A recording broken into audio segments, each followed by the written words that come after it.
Good afternoon. This is Amy from Amy on the Run. I'm here at Cora Physical Therapy with Dr. Sam DiBridge. He has practice here at Easley, right out here on Calhoun Memorial Highway. Hopefully, if you get anything good from this interview today, maybe you'll check them out. Perhaps you can give us some of your qualifications, Dr. DiBridge. Yeah, so I have a doctorate in physical therapy from Methodist University. Before that, I was at Winthrop University with an exercise science major. That's where I met her coach, Braxton Sheriff. We ran cross country together at Winthrop University, track and cross country. So I have a good background in distance running. And then been in physical therapy for about 3 years here in Easley, loving it. Well, we are so glad to have you here with us today. Since I have had my hip injury, I have had several of my followers ask me questions about my hip injury and also ask me if I can do more. So I was pretty excited when you agreed to meet with me on camera today. So one of my first questions that I have for you is, how can I tell if my injury is my hip bone, my joint, my labrum tear, a muscle injury? Because I'll tell you, since I have injured my hip, the nightmare stories are frightening. Yeah, well, it can be. If we don't know what's going on, the fear of unknown is definitely sets in. And you brought up 3 different types of tissue, right? Bone, the joint, the muscle, and the tendon. And they will all kind of present in a different manner. And that depends on what the case is. It could be something acute, like something happened in the moment, right? You strained a muscle or you sprained a ligament. Those things, you kind of know what's going on immediately. The harder ones to diagnose, which is where it depends, is the chronic overuse kind of injuries that happen with runners. And a lot of that has to do with maybe strength deficits, mobility deficits, those types of things. So when you say the word labrum, we think, hey, joint, right? Instability, overuse, right? When we talk about the joint as well, we can maybe talk about age and arthritis, and those types of things can play a role in the runner as well. And then tendons and soft tissue disorders, right? Those happen with overuse as well across all walks of life.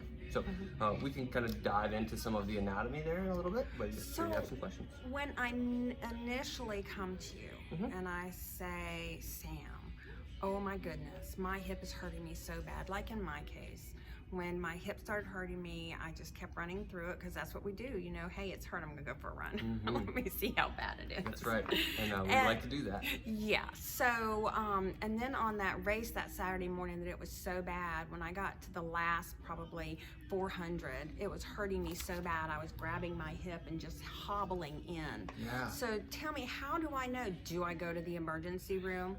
Do I rest it? Do I ice it? Do I heat it? Give me some thoughts. Yeah, so in that particular case, I would have to ask some questions. And that's where the physical therapy examination can really dive into what's the root cause. A lot of times, if it's the end of a race and it's been happening every time, right, we can look at things like tendinopathy or tendinitis, right? Or if we're talking about like a hip joint and it feels like a grinding sensation, we start talking about things like arthritis. And given those 2 things, I would say you don't need to go to the emergency room. It's not a catastrophic event. It's something that we have to work through. Without a physical exam, that's a tough question to answer. And so I'd say... So are you saying that maybe perhaps I need to make my way to your office so that you can take a look at me and diagnose me? Yes, if it has not gotten better with rest, and you're like you were saying, hey, we're notorious for testing it. I'm gonna rest for 2 days. The next run you did, let's say it's Monday, race was on Saturday. Oh, it's still bothering me, right? And then, okay, a week later, it's not bothering you anymore. You probably don't need to come in, it's gonna work itself out. Maybe it was just a tendon that got flared up. But if it's something that continues to linger, it changes your gait, you find yourself limping to the finish line. Your runs are miserable. You're thinking about the injury while you're running and not the things that you enjoy. That's when it's affecting your life. And those functions are what we look at. So it's not just the pain, we're looking for dysfunction. You've lost range of motion in your hip. It hurts to take a stride. How long does it hurt? How severe it is? Those types of things. Okay. So, does running destroy my hip joint like people say? Actually, the opposite. So destroy, I would never use the word destroy. We are resilient, robust human beings, right? We can get through a lot of damage, right? And come out better without feeling like we are breaking down bone. So the evidence that I use is called Wolff's Law, actually. And it tells us the more we load a bone appropriately, the stronger the bones are gonna get, right? So you're not gonna destroy your hip. There's no evidence that even marathon runners have worse hip arthritis than non-marathon runners. So enjoy what you can, and knowing that it may just be something that you can't control, and running isn't going to create a deficit rather than the non-population having arthritis. It's not going to increase your arthritic change. So let's talk about the arthritis perspective, which I'm lucky enough that I have had x-rays and scans of my hip. I don't know if you'd say lucky. I had to do it because of another injury, but I don't have arthritis in my hip. But if it was arthritis, if it turns out that my issue is arthritis, what would be my next step? So that's maintenance, right, is really where we're at there, because physical therapy is not going to take away the arthritis. The only real way to do that is a hip replacement, and we're not talking about that. So we're talking more about conservative treatment, and it would be a load-bearing strength training to support the muscles around the joint that is going to continue to dysfunction. We have bursts of sacs, so all over our bodies, big joints, little joints, that are created and stimulated through movement, right? And that releases fluid to the joint and allows it to become lubricated. The less we do, the less stimulated those joints are, the less smooth they're gonna feel. So if running is the only motion we do, we're always in this one motion forward. We have to branch out a little bit and start to articulate the hip or the knee or whatever joint it might be, to allow it to be lubricated and smooth. So when you say articulate the joint, what do you mean by that? Because I don't know what you mean by that. Yeah, well, great question. Yeah, absolutely. Move it in different directions in a nutshell, right? So it can't just be going forward and backward. We need lateral movements, right? And sometimes that's manual therapy. Sometimes that's exercises that are designed to strengthen hip musculature and tendons. Okay, so the degeneration of the hip, at what point in this arthritis, first of all, can we stop the arthritis? Can we slow it down? Can the exercises that you're telling me about, articulating my hip and moving it in different directions, can that stop the degeneration? It can help maintain function. It is not going to slow down that process in general. That is a natural process of aging. Some people have it more than others. So no, it will not change the arthritis if it is an arthritic joint, but it will help with the function of the joint in itself. Okay, so if it's not arthritis, so we determined that if it's arthritis, it's a matter of movement and changing the movement and right. Trying to manage it. So what if it's an actual injury? What about affecting the labrum? You said that there are bursa sacs. Is that part of the labrum, or yeah. is? So the labrum is actually a connective tissue that holds the hip joint together, right? And this is a kind of an age-related diagnosis, right? We're looking at younger runners with labral pathologies. We're looking at hip arthritis with the older population, more like 40 to 50 to 60 years old. 20 to 40 is more of labral stuff. If you have popping and clicking and catching and grabbing, and you're in the 20 to 40 range, we may look at maybe a labral issue, especially in those high distance runners. Some of it can be a mix, right? And it depends on what the deformity is. Is it coming from the femur head? Is it coming from what we call the acetabulum, or the socket of the joint? Maybe it's both. And if those are overgrowth, it can create other issues within soft tissue. And that's kind of where the exam of physical therapy really gets involved. So another injury that I'm not sure what it's called, but when you have pain in your hip, sometimes it can cause you pain in your knee. Yeah. So tell me what that. So that's several different things. So the first thing I think of is above and below the joint have to be looked at, right? We have to look at the low back when we talk about the hip a lot. We have to look at the knee to see if those structures are creating a movement dysfunction above and below. So I think that's a great question that would need a little bit more time to divulge, but you're on the right track with trying to differential diagnose yourself. So let's see here. Yeah, go ahead. You have another question. So, it can affect your knee. It then. can affect your Okay. knee. So, It's going, most of the time, it's always going to affect above and below. It's just not going to be the cause of it may not be the cause, it may be. It depends on the exam. Okay. So, like for myself, last year I broke my foot and had other physical issues from my fall. And I believe, and you can confirm this and maybe talk about it a little bit, that during my recovery, when I came back, I was not as strong on the side that I broke, even though I did do physical therapy. But I wasn't as strong on the side that I broke as I was on the side that I didn't. And I feel like that it caused maybe a situation with my back and with my hip. Absolutely. Right. We kind of look at the kinetic chain of a runner from the ankle to the hip, even the low back, or some people look at it from the hip down. It can affect all of that. And you're talking about feeling weak. You're feeling like you fractured a bone, and it feels like it would have been, if it was stronger, maybe it wouldn't have fractured. Do you feel that that's the case? Or is that... I feel like, my thoughts are is that I'm a runner, and I think I'm king or queen of the world because I'm running. Look at all this great running I'm doing. Yeah. But one of the things that I don't think I realized was that I was not strengthening the muscles that I needed to strengthen so that my balance was better, so that when I did have the incident that caused my fall, that perhaps I wouldn't have fallen if my ankle strength was stronger. Perhaps I wouldn't have injured my hip if my hip muscles were stronger, and my knee, and so forth. Yeah, and perhaps is what you're saying, and that's all. Hindsight's always 20/20, and what if I had the strength? I do agree. I think having strong ankles, strong lateral hips for a runner is very important. And when I say lateral hip, I'm talking about the gluteus medius muscle, the muscle that helps you balance your hips when you're on one foot. And running, like I've said before, is a controlled fall. You're always catching yourself over and over. Maybe you haven't thought about that before, but it's consistent ground reaction force, one after the other. You're never on 2 feet, you're always on one.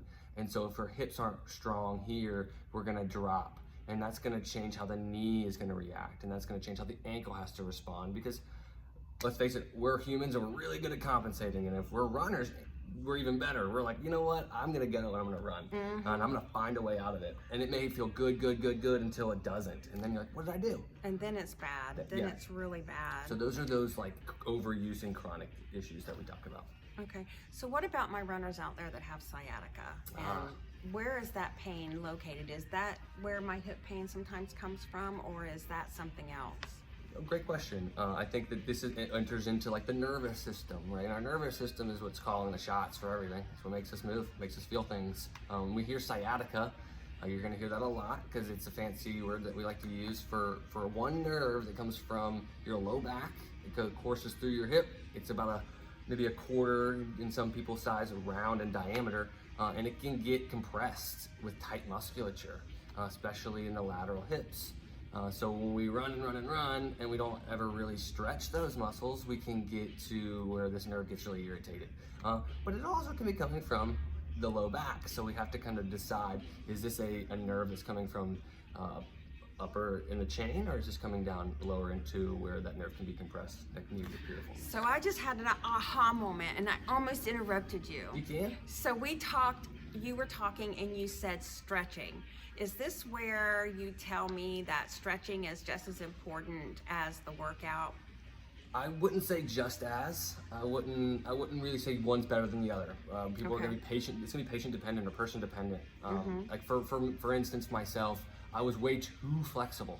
I had what we call hypermobility, and that created other dysfunctions in my spine and my legs. And then some people are too tight and they need to stretch, and that's a different story. So yes and no. I'd say in some cases you would spend more time in stretching. Now the type of stretching matters, and I think you already had a question kind of ready for this one. I think, and so before a run, dynamic stretching, movement stretching, not holding the stretch. You're not trying to gain tissue elasticity for a length of time before you run. You want to warm the blood up, you want to warm the tissues up. And then after the run, if you feel like you've gotten tighter, that's when you spend time with like yoga stretches and things that take a long time, and working on breathing and actually having a calm down moment versus let me stretch to pain for tissue length, right? So the yoga type stretching is not what we need to be doing before we go run. Absolutely So not. I have done that and I'm doing it all wrong. Oh, and now this is where has that helped you? Yes, Right. actually it did. It was coming out of my hip injury. I started taking the yoga classes, and then after the yoga class, I actually walked down to meet the Easley running club, and then I ran 4 miles and came back and then walked back to my car another 1.5 miles. And so I actually felt pretty good, but if it's wrong, I don't want to mess something up. I wouldn't say it's wrong, and I don't think you're going to mess anything up. What I would say is, if you're starting out running, right, and you haven't done this really, you don't want to stretch to the point where your muscles are relaxed, and then go on a run that stimulates them. Oh, so Right, the space of time that I spent walking to the location to meet my group helped bring it back. Right. I think we should all be doing those things. We're creatures of movement. Do it. Listen to your body. That's another thing that I tell everybody. I may have the expertise in this, but you're also experts in your own body. And what something helps you may not help somebody else. That doesn't mean it's wrong. It doesn't mean you should stop. It doesn't mean you're going to hurt yourself. You'll know and, by the time that happens. Okay, so what are the most common type of hip injuries that you see from runners? Yeah, we've kind of discussed some of them. I think the most common are going to be the overuse, like the tendonitis. You maybe heard of tendonitis or tendinopathy, inflammation of a tendon. So, you know, for me, running is cathartic, therapeutic, whatever you want to call it. But my family likes me better after a run than before. And I like me better after a run than before. And plus, I like to eat. Yeah. And when I run, I can eat more. Yeah. So, the overuse issue, how do we rein that in? How do I know, because I am working with Braxton, and he has different types of runners on his team. He says that some runners can run 5 days a week, some runners can only run 3 days a week, some runners can run 7 days a week. He always recommends a day off, so, and I never listen to him, don't tell him that. But what I'm saying is that, so how do I make that judgment? How do I say, okay, this is the kind of runner and this is the kind of training I need? Well, that's a great question. I think it depends on your goals. With any sport, with any exercise, there are going to be aches and pains along the way. It's what we can manage and what we know is catastrophic that we can kind of avoid. So if we have the information, then that's when we start to make treatment plans and running plans for each individual. So for instance, I ran in a distance in track and cross country at Winthrop, and I am more of a 30-mile-a-week person, where I was running 60-ish miles a week, and my body was kind of breaking down. And so I had to back off a little bit, spend more time in strength training, right?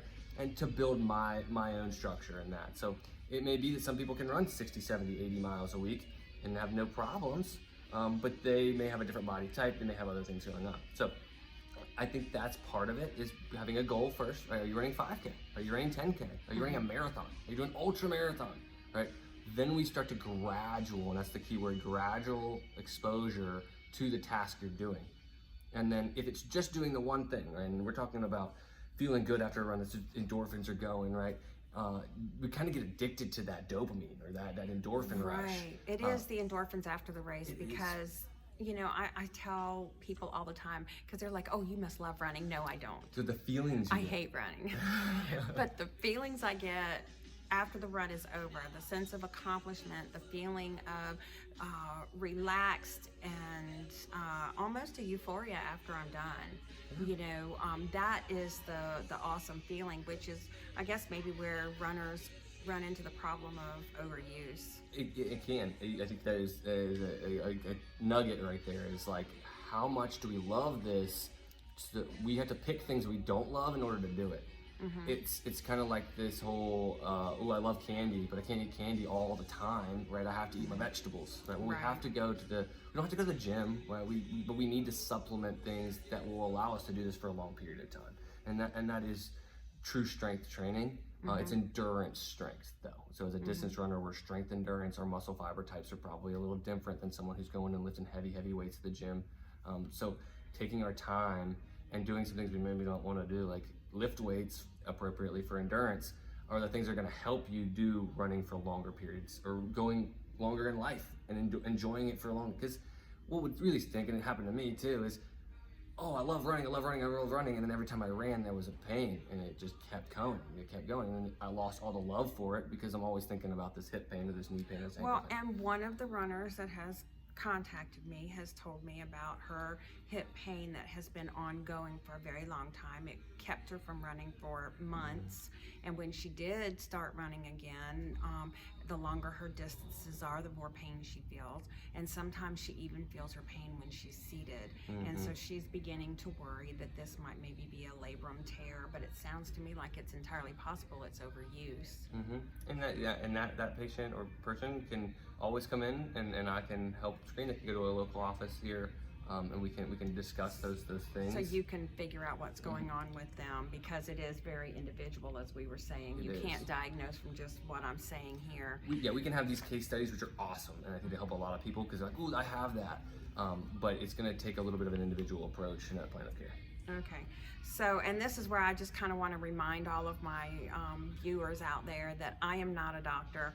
While Dr. Sam is a doctor, he is not your doctor. So you need to consult your healthcare professional, and if you don't have a healthcare professional, come see him. His office is on Calhoun Memorial Hwy across from the Ingalls here in Easley.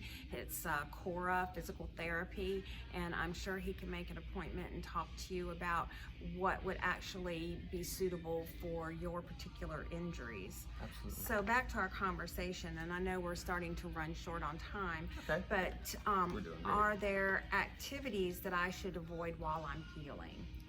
Another great question. Yes, as much as we hate to hear this, if it is something that is like a tendinopathy or a tendonitis, and when I say tendonitis, I'm talking about inflammation of the hip tendons or knee tendons or wherever tendon it might be. If it's acute, right, we need to back off the training a little bit, right? Maybe modify it.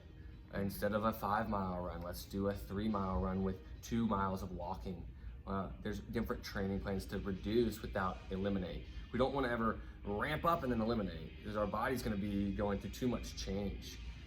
So in that case, we back down. We don't stop. In a labral tear, you would stop. We would not be running. It's going to be like a surgical type thing, depending on what your goals are, right? So in that case, I would say it depends on the condition. But I typically do not take people out of running. I modify the running and I give supplemental exercises to help with that task. Okay, so after that happens, at what point do I resume my running, and how do I approach it without doing more damage? When I started running after the severe pain that I was experiencing, so I gave it a rest for a week, and I decided I didn't run the next race, I only walked it, and that was uncomfortable. But then the next week I thought, well, I've walked the 5K, so I'm gonna try running. And so I got out there on the trail and I thought, well, I'm just gonna run a 100. Well, I couldn't even run the 100. So how do I restart the training? Because I think at that point my fear is, am I never gonna be able to run again? Am I ever gonna feel better? Try not to go to that. Try not to go to oh my God, it's never gonna. I've done it. I've been a runner. Before I was a PT, I was a runner. I still am a runner. We always go to the extreme. We go extreme. We try to work ourselves out of it, and we sometimes in that week we may think, wow, I'm giving myself enough rest, and then I'm gonna jump right back. And that's kind of what I was saying before. Is like we were up here, right, and then we dropped down to nothing, and then all of a sudden we're like, I have a memory of being able to do this, and we just jump to it. You're shocking your system. It's gonna tell you about it, and then we're gonna go in our brain, and we're gonna be like, it's getting worse, it's getting worse, it's getting worse. But in that week off, we could have maybe done some things. We could have done some stretching. Maybe if it was stretching, we could have done some loading exercises, some strengthening, getting started with a plan of care that isn't just running to help with those conditions itself. A lot of the treatment in running is not running, and so you have to put in the work in order to do the task, and it's kind of like what you don't want to hear maybe, but you got to do it. I hate going to the gym. And you can do a lot of these things without going to the gym. I think the gym helps. It's a sense of community, but you can do a lot of these exercises and things on your own. Okay. So, so we talked about stretching my hip before we run. We talked about stretching after we run. What kind of stretches do you recommend? You know, I actually see an opportunity for another interview here so that we can discuss or maybe show some hip exercises or stretches. What do you think about that, Dr. I Sam? think it'd be an awesome opportunity to do. I think if we have the viewers, yeah, absolutely. All right then. So, are there any stretches I should avoid or anything that I should avoid in caring for my hip injury? Avoid is, I don't know. I don't know off the top. Until you actually do an evaluation, which is why we Right. need to actually come in and see you. I would say this: if you're doing a stretch and it's hurting, you're stretching too hard. Right? Okay. If you're doing a static stretch, say you're doing some yoga, right, and it's hurting, you're doing it too hard. You need to be able to have a little bit of length and time where it feels like you're just letting the tissue elongate. And again, this is more like after you run or a day off, right? I would not do these longer stretches and then go on a run. But that's patient dependent. Listen to your body, absolutely. So how often should I be doing these stretches? Are they like a daily thing would. or a weekly thing? Yeah, if you're running daily, I would warm up dynamically. That'd be high knees, butt kicks, leg swings, like quicker dynamic exercises, and we can go through those on our next video if you wanted to. That are going to prepare your hips and your knees to take the ground reaction force that's consistent over all those steps that you're taking. So in order to be able to take those mini falls all the time, we have to warm the tissues up first. You'll end up with better outcomes, maybe less pain. Okay, so how do you recommend, how do the recommended stretches and exercises compare in effectiveness? I guess, you know what, I really need to save that question for our next video. So Sounds let's great. go on to what signs I should look for if I know, so I can tell that I'm improving and that I can continue forward. Is that well, that was a hard answer, when there's no pain. Yeah, as a I have to physical laugh at therapist, myself sometimes, you know. I think we all are searching for relief, but we're also, don't let pain shadow your function, right? If you come in and, wow, you have pain with hip flexion, or it hurts when we take a stride, and then all of a sudden it's less, okay, that's obviously gonna be, so, hey, it's less pain, but is the hip still dysfunctioning? Is there still movement loss or tissue length deficits or what so it be? And that's where when we come in physical therapy, we do objective measures to tell if we are making the progress or not. So you can actually measure it and tell us when we're ready to start running again. In some cases, absolutely. The objective measures speak. Yeah. And that's one of the things that I say constantly, and that is that running and walking and losing weight, which have been focuses of my journey, I so recommend that you do this with a healthcare professional. Sometimes it's your family doctor. Most times for us runners, it's our physical therapist. Having a coach to help you with these things. These things are all so very important to be able to have a successful time in running. So what I'm going to do is I'm going to make an appointment with Dr. Sam here, and we're going to maybe do some exercises, and I'll videotape it and do some exercises and let him show us on camera some of the exercises that he does that helps us stretch out before and after a run. So I'm really excited about being here today. And if you want to tailor your recovery, do some specific improvements to help you achieve your goals, to improve your confidence, then I encourage you to reach out here to Dr. Sam. I'll tell you one of the things that this is just my theory, but when you have a doctor that can help you stretch out before a race, and then you go through the race and you have no pain, and stretch out and work with you after the race and you have no pain, that is a doctor you need to see. And I can tell you, because I've actually stretched with Dr.